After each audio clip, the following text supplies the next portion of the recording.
नियमितपणे शेती कर्जाची परतफेड करणाऱ्या शेतकऱ्यांना 2 लाख रुपयांपर्यंत प्रोत्साहनपर अनुदान द्यावं अशी मागणी करत अकोल्यातील शेकडो शेतकऱ्यांनी जिल्हाधिकाऱ्यांमार्फत मुख्यमंत्र्यांना निवेदन सादर केलं।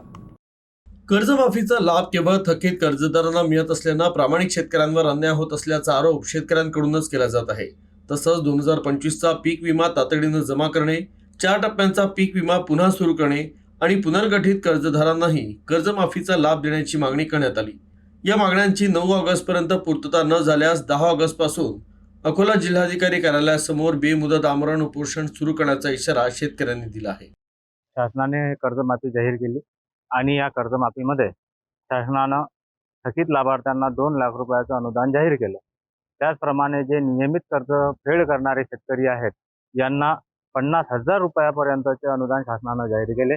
परंतु आम्ही जे नियमित कर्जदार शेतकरी आहेत आम्हाला सुद्धा 2 लाख रुपयापर्यंतचे प्रोत्साहन शासनानं द्यायला पाहिजे, कारण आम्ही आहो म्हणून बँका आणि पतसंस्था चालू आहेत। जर आम्ही बँका भरणं जर थांबवल्या तर सर्व बँका आणि पतसंस्था ह्या बंद पडतील।